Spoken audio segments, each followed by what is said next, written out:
मित्रों, एक बार कैलाश पर भगवान शिव और माता पार्वती चौसर का खेल खेल रहे थे। खेल ही खेल में उनके बीच वार्तालाप हो रहा था। माता पार्वती ने सोचा कि क्यों ना भोलेनाथ से कुछ ज्ञान भी अर्जित कर लिया जाए। यही सोचकर माता पार्वती ने भगवान शिव से कहा, हे प्रभु, आज मेरे मन में दो प्रश्न उत्पन्न हो रहे हैं। कृपा करें और मेरे प्रश्नों के उत्तर देकर मुझे संतुष्ट करें। तब भगवान शिव ने मुस्कुराते हुए कहा, हे देवी पार्वती, तुम्हारे जो भी प्रश्न है तुम उसे निसंकोच होकर पूछो। मैं अवश्य ही तुम्हारे प्रश्नों के उत्तर देकर तुम्हें संतुष्ट करने का प्रयास करूंगा। तब देवी पार्वती ने कहा, हे प्रभु, मेरा पहला प्रश्न यह है कि औरत के पीछे की कौन सी ऐसी चीज है जो औरत अपने पति को मरते दम तक नहीं देती है। और मेरा दूसरा प्रश्न यह है कि कौन सा वह काम है जिसे पत्नी चाहती है कि पति उसके पीछे से करे, चाहे औरत को कितना भी कुछ कर लो। वह अपनी यह एक पीछे की चीज किसी भी मर्द को नहीं देती। फिर माता पार्वती ने पूछा, हे देवाधिदेव, मुझे यह बताइए कि एक स्त्री और पुरुष का रिश्ता प्रेम, विश्वास, त्याग और समर्पण से बनता है।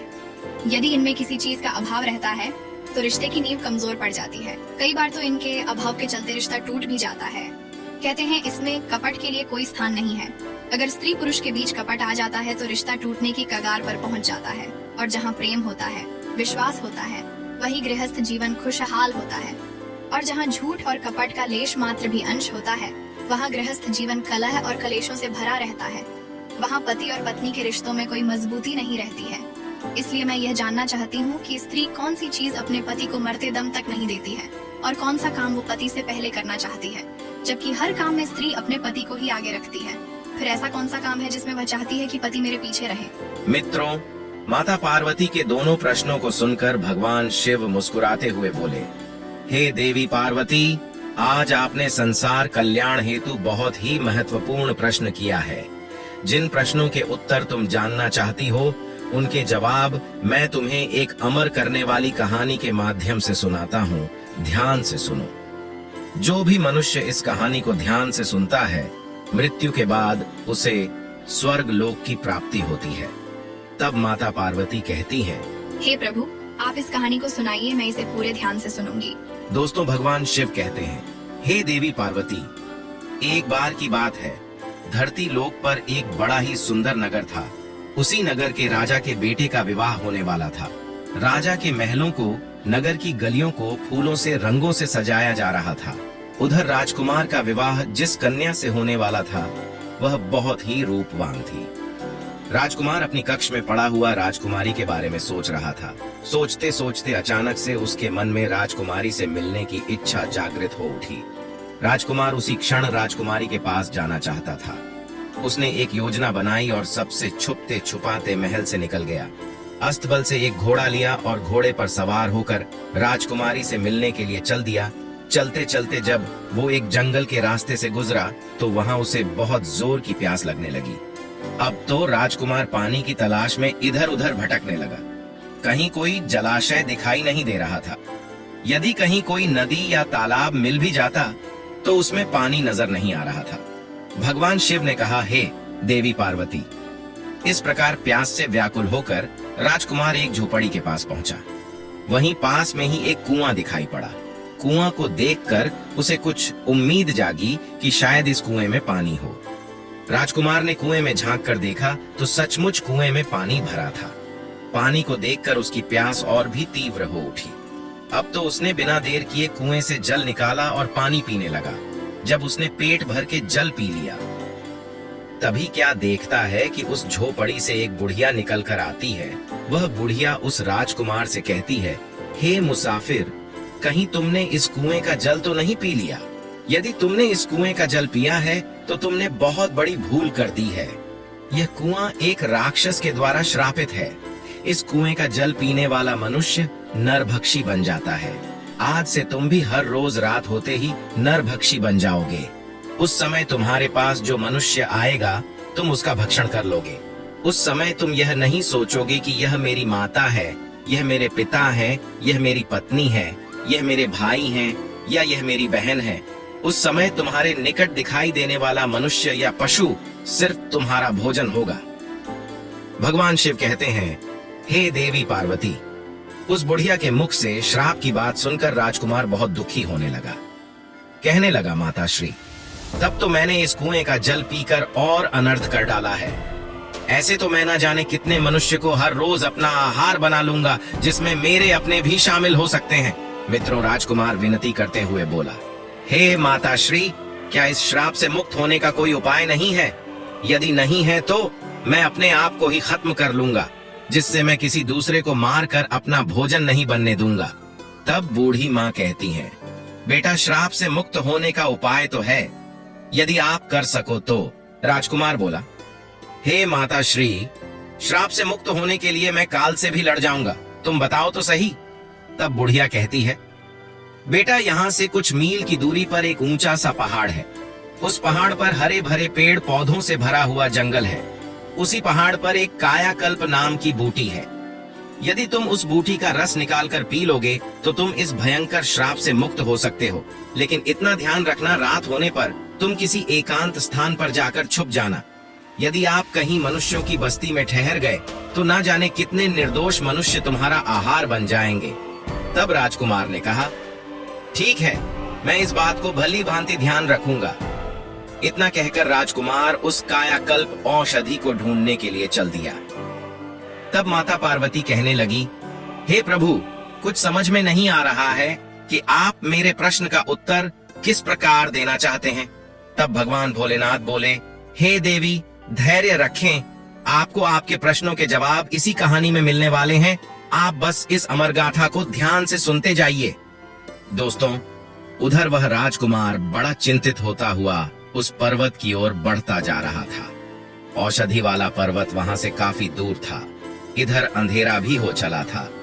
राजकुमार ने सोचा कि अब आगे का रास्ता मैं सुबह सूर्य निकलने के बाद तय कर लूंगा। पहले मैं किसी निर्जन स्थान पर जाकर रात गुजार लेता हूँ। यदि मैं नरभक्षी बन गया तो मेरे द्वारा निर्दोष लोगों की जान चली जाएगी। मित्रों, भगवान शिव कहते हैं, हे देवी पार्वती, राजकुमार अपनी राजकुमारी से मिलने का विचार तो त्याग ही चुका था, क्योंकि वह जानता था कि इस दशा में राजकुमारी से मिलना भी उसके लिए हितकारी नहीं है। वो राजकुमार गांव और नगरों को बचाता हुआ जंगल की ओर चला गया, जहां किसी मनुष्य के आने जाने का मार्ग नहीं था। उसने अपने आप को एक पर्वत की गुफा में बंद कर लिया। इधर काफी रात हो चली थी। वह राजकुमार नरभक्षी के रूप में परिवर्तित होने ही वाला था।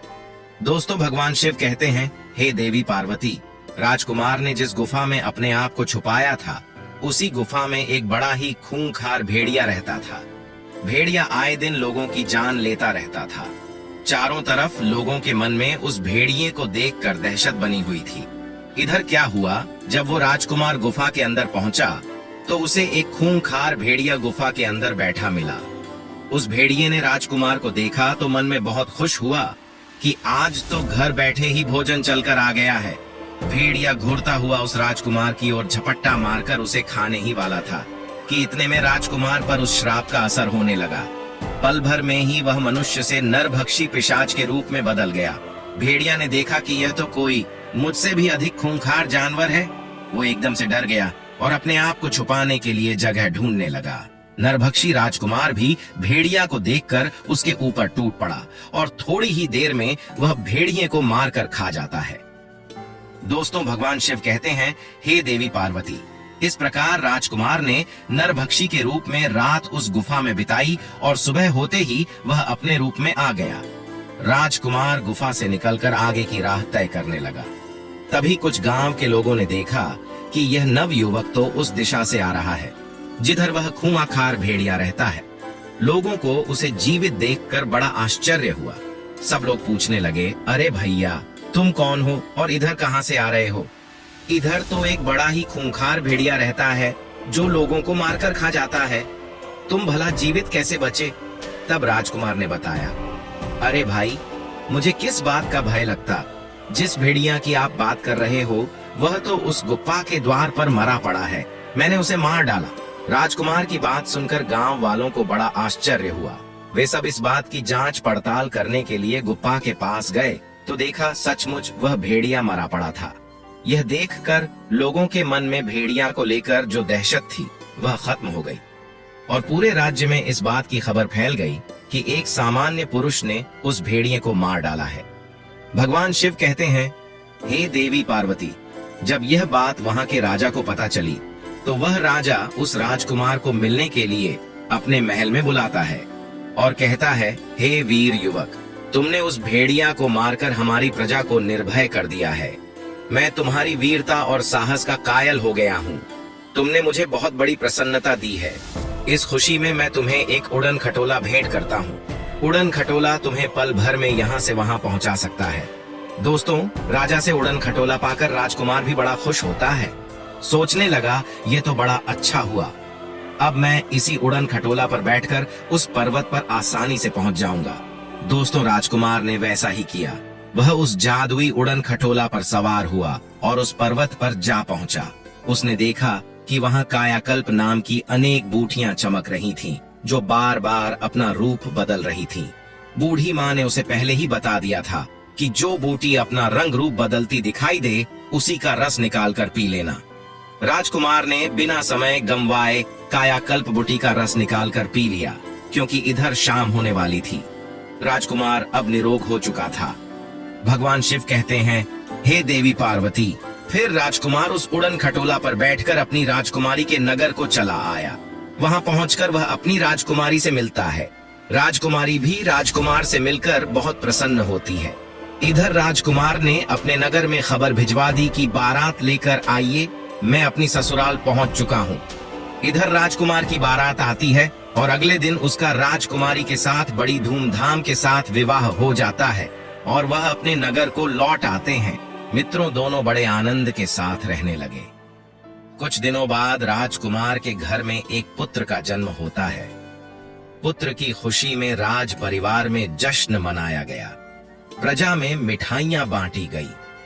दोस्तों, माता पार्वती ने भगवान शिव से पूछा, हे प्रभु, आपकी लीला मेरे समझ में नहीं आई। एक प्रश्न का उत्तर बताने के लिए आपने मुझे एक राजकुमार की पूरी कहानी सुना दी, लेकिन उत्तर अभी तक नहीं मिला। तो भगवान शिव बोले, हे देवी, अब बहुत ही जल्द तुम्हारे प्रश्न का उत्तर तुम्हें मिलने वाला है। फिर क्या हुआ? एक दिन उस राजकुमार के राज्य पर शत्रु देश ने चढ़ाई कर दी। राजकुमार अपने दुश्मनों से लड़ने के लिए युद्ध में जाता है। उड़न खटोला की सहायता से उसने दुश्मन सेना को तो खदेड़ दिया, पर युद्ध में तीर लग जाने से उसकी भी जान चली गई। जब राजकुमार की मृत्यु हो जाती है तो सब लोग उसे अर्थी पर रखकर ले जाने लगे। उसकी पत्नी वहीं खड़ी होकर रोती बिलखती दहाड़े मार रही थी। राजकुमार के सभी परिवारजन उसे कंधा दे रहे थे और उसे श्मशान की ओर ले जा रहे थे। भगवान शिव ने कहा, हे देवी पार्वती, यही वह चीज है जो स्त्री अपने पति को नहीं दे सकती और पति तो स्त्री को दे सकता है। हमारे धर्म की यही परंपरा है। पति के मरने के बाद स्त्री उसे कंधा नहीं दे सकती और ना ही उसे श्मशान में साथ ले जाया जा सकता है। तुम्हारा दूसरा प्रश्न था कि स्त्री कौन सा काम पति से पहले करना चाहती है, तो इसका उत्तर है कि सुहागन स्त्री कामना करती है कि उसकी मृत्यु उसके पति से पहले हो जाए, जिससे उसका पति उसे कंधा दे सके, उसे मुखाग्नि दे सके और उसका तारण हो सके। और वैसे भी पति के मरने के बाद स्त्री का जीवन शून्य हो जाता है। पति के बिना उसका जीवन जीवन नहीं रहता। कहते हैं, पति के बिना स्त्री की कोई भी गति नहीं है। एक पुरुष के बिना स्त्री का जीवन बड़ा ही कष्टकारी है। वे नारियां बड़ी ही भाग्यशाली होती हैं जिन्हें पति से पहले मृत्यु प्राप्त हो जाती है और पति के हाथों अंतिम संस्कार होने का सौभाग्य प्राप्त होता है। दोस्तों, भगवान शिव कहते हैं, हे देवी पार्वती, मैंने तुम्हारे दोनों प्रश्नों के उत्तर दे दिए हैं। तब माता पार्वती कहती हैं, हे प्रभु, आप धन्य हैं। आज आपने मेरे प्रश्नों का उत्तर देकर मुझे पूरी तरह से संतुष्ट किया है। दोस्तों, आशा करते हैं कि आपको भी यह कहानी पसंद आई होगी। तो वीडियो को लाइक करें और चैनल को सब्सक्राइब करके सच्चे दिल से कमेंट बॉक्स में हर हर महादेव जय माता पार्वती जरूर लिखें। आप सभी का धन्यवाद।